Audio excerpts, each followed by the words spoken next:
If you're watching this, you're probably well aware of what's been going on with JoJo Siwa recently. So don't worry, I'm not gonna give you a play-by-play of it, because every other YouTuber has already done that. As usual, I'm more interested in the way culture and the general public responds to stuff.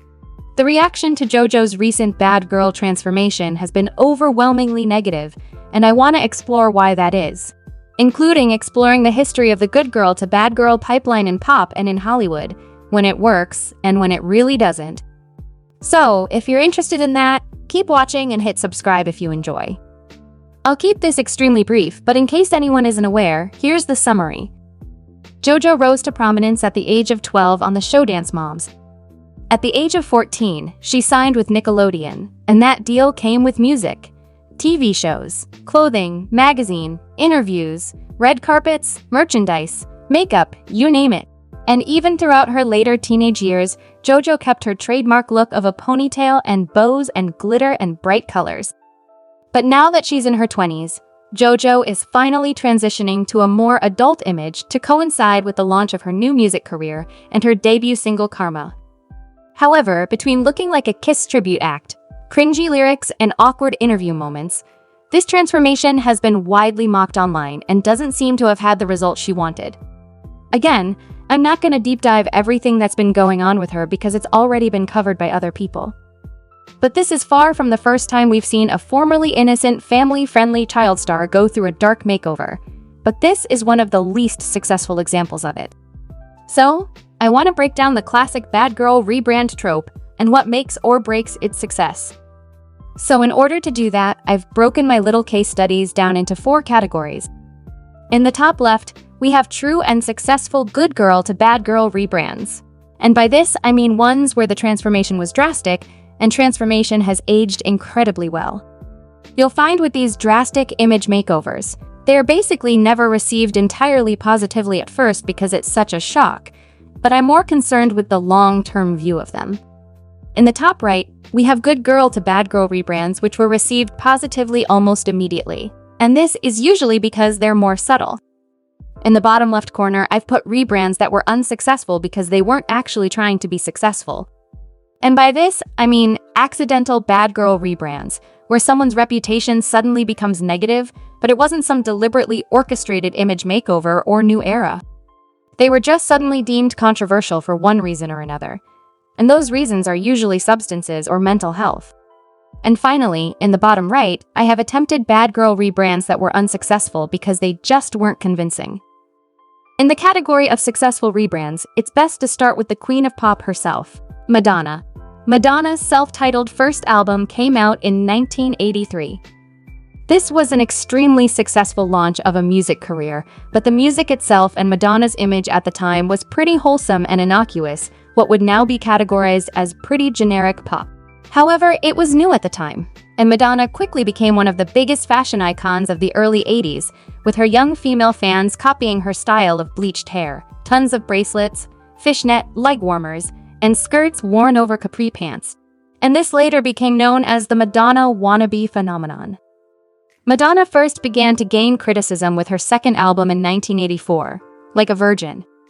Christians and conservatives particularly felt that the album title and cover, combined with Madonna's name, was a reference to the Virgin Mary, and that Madonna was attempting to sexualize her.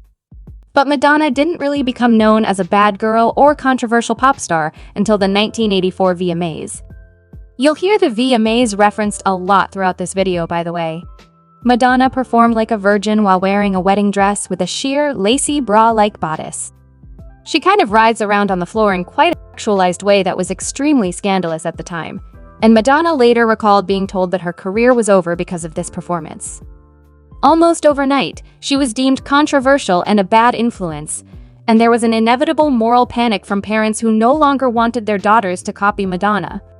Despite the controversy at the time, this performance went on to be one of the most iconic award show performances ever, and has been recreated a number of times. Opinion on her was more divided by 1985, when naked pictures of her were published in Penthouse and Playboy. This initially generated a ton of backlash against Madonna, but it was later revealed that the photos were actually taken 7 years earlier before she was famous, when she posed as an art model because she was desperate for money, and was paid as little as $25 per session.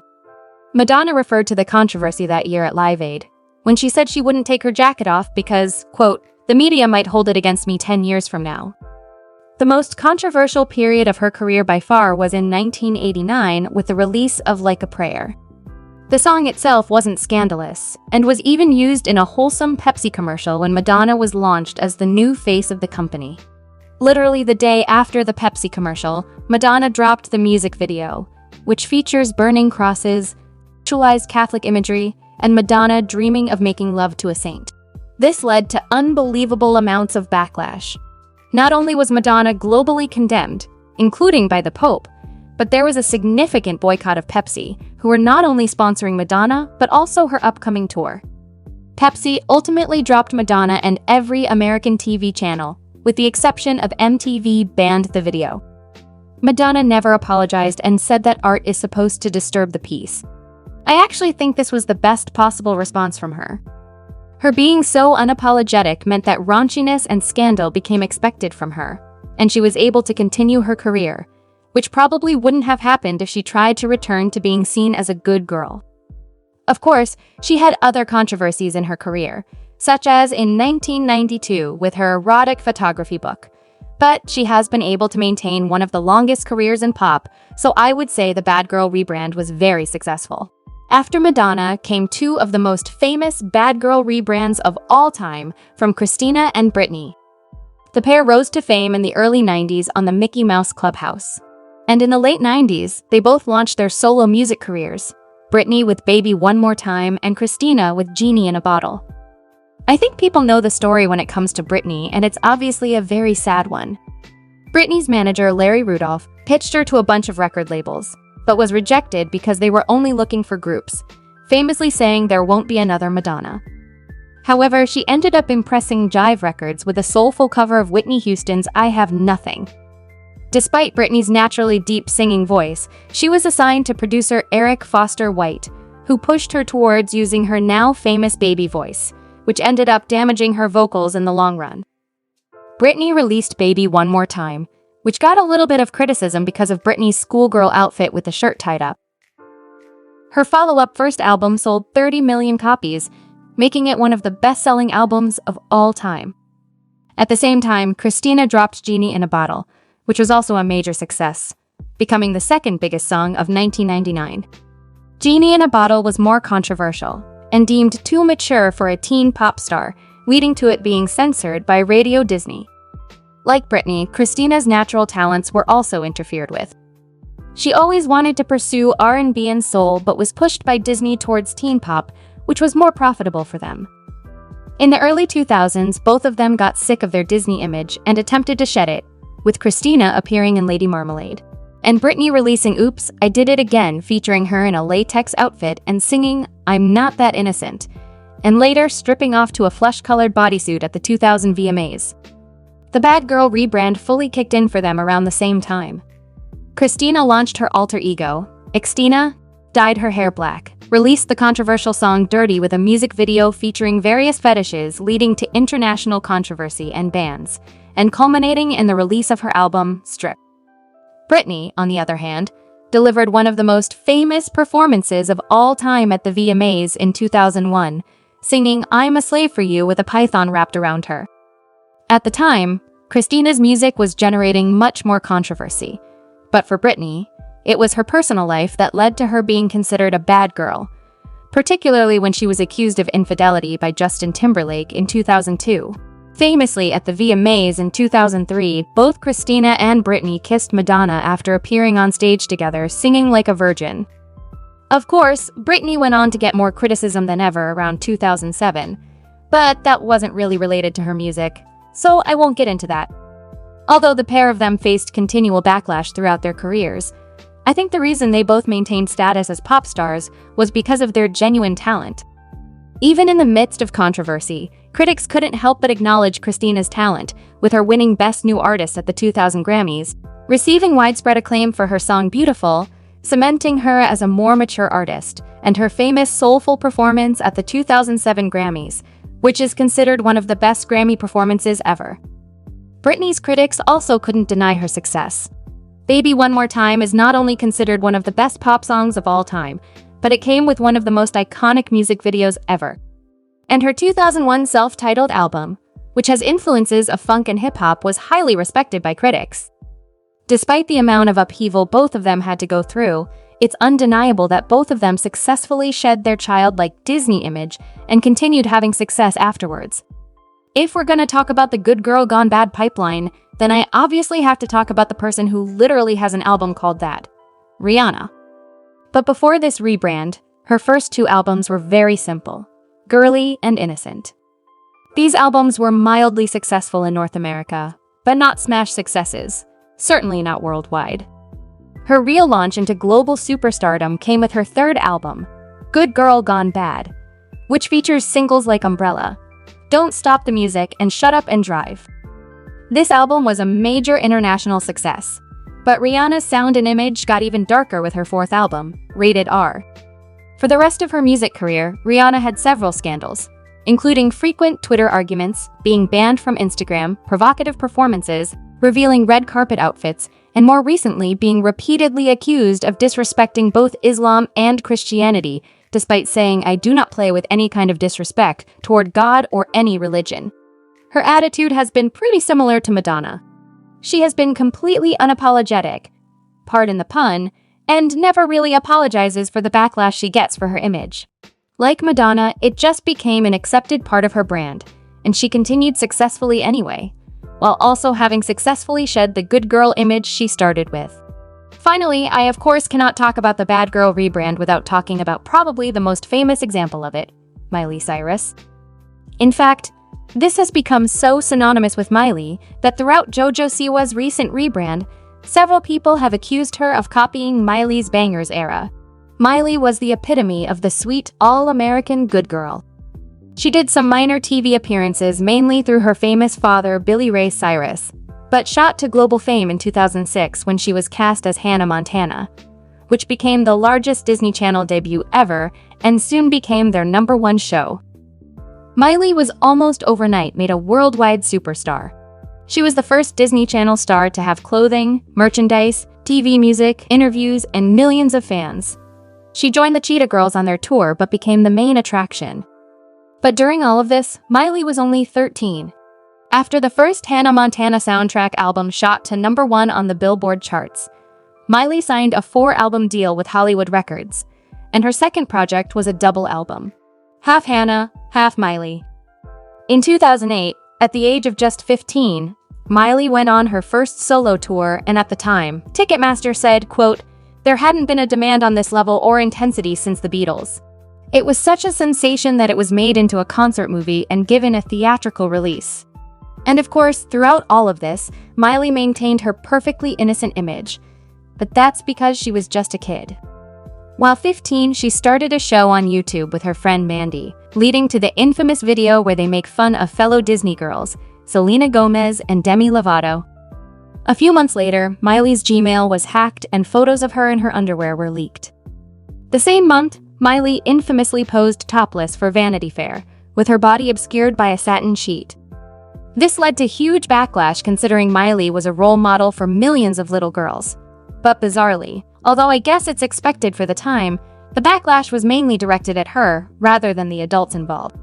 She apologized at the time to her fans, but more recently, rightfully, retracted the apology and implied she did it under pressure from Disney, later saying that she did the photo shoot at the time because she was desperately trying to distinguish herself from both Hannah and her character Miley Stewart. As Miley got a little older, she built an incredibly successful music career, becoming the youngest artist ever to have 4 #1 albums, having a smash hit with Party in the USA and gaining critical acclaim with songs like The Climb. However, she was continually painted as over-sexualized by the media. Her Wonderworld tour in 2009 was deemed overly provocative, and she was heavily criticized for her performance at the 2009 VMAs, where she was accused of acting like a stripper with a pole. Now, I think pretty much all of this criticism is insane, but even if you wanted to argue that this stuff was inappropriate, it's absolutely nuts that the criticism was directed at Miley herself and not the adults around her. Basically, every year after 2009, she became more controversial. In 2010, when Miley was 18, it basically turned into a free-for-all for attacking her. She was criticized for dancing with a producer at a party in a way that was considered inappropriate. She got backlash for her album, Can't Be Tamed, and she was pictured smoking a... Despite all of the previous Hannah Montana soundtrack albums being smash successes, the fourth was a flop, partially because of the weak track list, but largely because of parents being turned off by her behavior. Similar to those that came before her, Miley was pretty unapologetic and made fun of her controversies while hosting SNL in 2011. However, there was genuine damage to her career, with her Gypsy Heart Tour not touring North America at all because of how controversial she had become.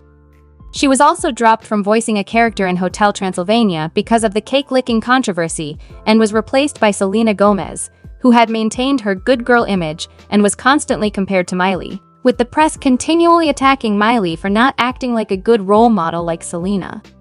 The height of Miley's controversy came in 2013 with a hard-launch Bad Girl rebrand.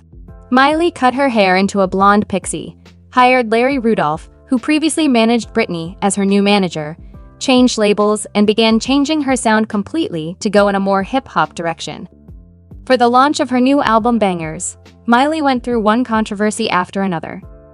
She revealed her new sound in the song 23, released We Can't Stop and Wrecking Ball with their very controversial music videos, publicly feuded with her dad, posed revealingly for Terry Richardson, and smoked on stage at the EMAs. And most famously of all, infamously twerked on Robin Thicke at the VMAs while wearing latex underwear and stroking herself with a giant foam finger. And this era was simultaneously one of the most controversial eras of all time and a major commercial success. Miley had definitely shed the Disney image, but in the most extreme way possible.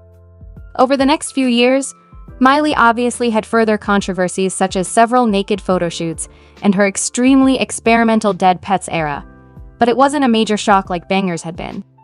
Since Miley had already shed the good girl image, there was more focus on her talent and artistry, with critics generally respecting the psychedelic experimentation of Dead Pets, rather than focusing on her elaborate and shocking visuals.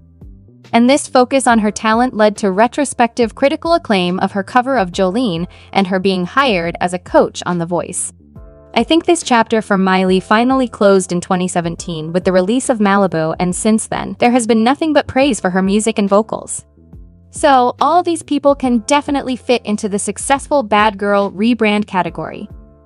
And I think the common link with all of them is two things. Firstly, the unapologetic nature of the rebrand. They don't try to be subtle. They don't try to hold on to their former image. They don't apologize. They just completely go for it. And secondly, all of these people, even at the height of their scandals, received acknowledgement for their music because they're all genuinely talented women. The second category is people who had successful bad girl rebrands.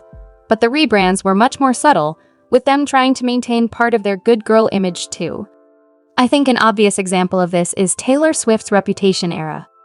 After the colossal and inescapable success of 1989, Taylor began to have a series of mini scandals. These were mainly related to her being seen as annoying or arrogant or unrelatable, and never reached the kind of backlash that people like Madonna, Britney, Christina, Rihanna, or Miley got. The change of feeling against Taylor culminated in the edited phone call leaked by Kim Kardashian and Kim's later branding of Taylor as a snake. A year on, Taylor returned with a new, darker image and embraced the label and imagery of the snake. This contrasted Taylor's image her entire career, where she was absolutely seen as a good girl, even being dubbed America's sweetheart. She was always hyper-aware of her brand and position as a role model. She portrayed herself as extremely innocent and wholesome, even conservative, and her prior attempts at rebellion, such as I Knew You Were Trouble, were extremely tame compared to most other pop stars. However, Taylor's rebrand in 2017 wasn't some unprompted change attempting to capture attention or success. It was a direct response to the label she had been given. So I think most people were aware at the time that Taylor wasn't really trying to be seen as a bad girl. When Reputation dropped, people saw that it's definitely not a good girl gone bad kind of album. In fact, it's pretty emotionally vulnerable and talks a lot about the feeling of people turning against her and her finding solace in her new relationship. Even on the darker songs like I Did Something Bad, Taylor repeatedly states her innocence with lyrics like they're burning all the witches even if you aren't one. Even Taylor's first attempt at a sexual song with dress contains the central lyric, "I only bought this dress so you could take it off," which is still incredibly mild compared to everyone else. The era was short-lived, with Taylor transitioning to a bright bubblegum aesthetic with her next album, and the way she portrayed herself outside of her music never really changed. So the subtle, darker imagery ended up being convincing because it wasn't unprompted, and it wasn't a total 180 from her previous style. Similarly, Selena Gomez was another child star and Disney kid. Like I said, she was compared to Miley and portrayed as the opposite, since she held on to her sweet and innocent persona. She was very cautious about presenting herself as a good role model and never really said or did anything controversial. She was considered part of a trio of Disney girls alongside Demi and Miley, and as the other two had increasingly controversial private lives, the media used Selena as an example of a good girl pop star. After leaving Disney, she did try to distinguish herself as an adult singer and actress by starring in the movie Spring Breakers. However, she held on to her innocent image in interviews. When asked about appearing on screen in a bikini, she responded, "I think it added a sense of vulnerability to the characters when you see them in jail in that state. A bikini adds a whole other element because they are girls and they are exposed, and they should be cold. And that's not really a comfortable setting." She also said she starred in the movie because she wanted an acting challenge, and continually denied any accusation that she was attempting to garner a more provocative image. Manohla Dargis from the New York Times described the role as Gomez having the chance to play a rebellious character without actually doing it in real life, implying that Selena didn't actually have the ability of being truly rebellious because she's too much of a good girl. In 2013, Selena launched her first solo song, "Come and Get It," which was slightly sexier but still tame compared to what else was going on that year. Over the next few years, even as Selena posed naked on an album cover, she was really still seen as innocent and almost a victim. She won the PR battle over the breakup of her relationship with Justin Bieber, with him being seen as the villain, and gained more public sympathy when she announced her diagnosis with lupus. So even posing naked was still seen through an innocent lens, and she was able to explore more mature music and projects without ever really being considered controversial. More recently, there have been artists like Billie Eilish and Olivia Rodrigo. Both have gotten slightly more sexual or mature with their more recent work, but it never really gained a ton of controversy because they were always a little on the edgy side of pop. So even if either of them get darker in the future and go fully bad, they'll probably get away with it since they were never portraying themselves as entirely good. Now for the unsuccessful rebrands. Firstly, the ones that came as a result of probable mental collapse. I'm not going to go fully in depth with these because they require a lot more time to fully explore, but this would include child stars such as Lindsay Lohan, Amanda Bynes, or Justin Bieber. All of them had a perfectly brandable and family-friendly image, which faded when they began to have extremely turbulent and controversial personal lives, leading to them being branded as bad or a villain by the media. Most importantly, their rebrand was not a conscious or deliberate attempt like the others. Rather, the media changed their image for them by suddenly discussing them in a negative light. Taking Justin Bieber as an example, his transition from child star to adult singer was very, very messy. Around 2013 and 2014, Justin had a series of controversies related to his erratic behavior in real life, and he seemed to be going down the average child star off-the-rails pipeline. Like I said, I would probably need to do another video to really explore that, but it did create long-term damage to his brand and was probably very difficult for him to go through on a personal level. He managed to regain commercial success and public approval through the albums Journals and Purpose. But even by then, he was still treated like a rebellious kid rather than an adult. Although he ticks the boxes of making more mature music and shedding his innocent childhood image, I don't think this could be treated like an ideal way to change your brand or a successful deliberate rebrand. And the final category is bad girl rebrands that were unsuccessful because people just didn't buy it. These are people who become stuck with their younger image and are unable to shed it. I would say this includes people like Jacob Sartorius or Rebecca Black, who both still have music careers but aren't taken seriously. I think a link here is people who are also memes or kind of a joke, compared to Justin Bieber, for example, who was a legitimate pop star even as a child. This category often includes actors as well. For example, Alyson Stoner from the Camp Rock movies, who has spoken about being pigeonholed into younger roles despite changing her look and growing up. And also Debbie Ryan, who still isn't taken seriously as a real actress. But where does that leave JoJo? Is this one of those iconic and successful good girl gone bad rebrands? I don't think so. Is she literally in the midst of a breakdown? No. So really it comes down to whether people are convinced by this or not. I think on the question of whether she genuinely wants to change her image, the answer is obviously yes. She's an adult now and clearly doesn't want to be stuck with this reputation as a little girl forever.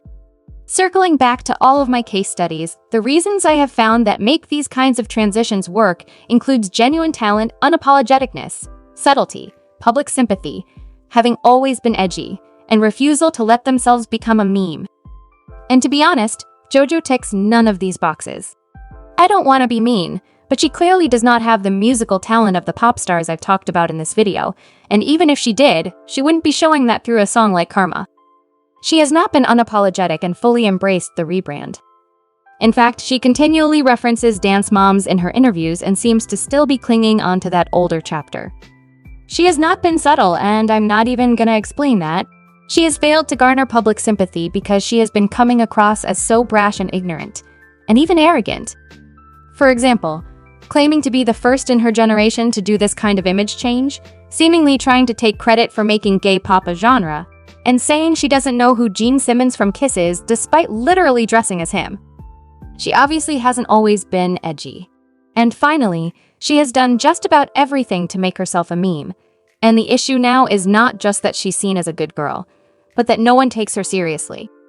Between the interviews and her outfits, it all comes across as a gimmick rather than genuine artistic evolution. The question I want to ask you guys watching is, do you think there's a path for JoJo to be taken seriously as an adult pop star? My answer is yes, but it's gonna be a challenge. One of the biggest issues with this rebrand is that it's trying too hard to be sexual and it's performative. Her outfits look like Halloween costumes rather than her genuine style. There are acts who can believably transition to sexual or sensual, but with JoJo, it's just too jarring. There's nothing sensual about this video. It's sort of random humping, and like a young teenager's attempt at acting grown-up, which I think is why no one sees it as authentic. Looking back at someone like Miley, her transition from child star to provocative pop star took like 5 years. JoJo, on the other hand, it feels like this change happened so suddenly with no warning signs. With her now in her 20s, it's expected that she wants to be seen as an adult, but the difference is, you can't change what you used to be. Singing a song with lyrics about how she has always been a bad girl is basically asking to become a meme. I don't know what she has in the pipeline, but I think she needs to focus more on maturity rather than rebellion.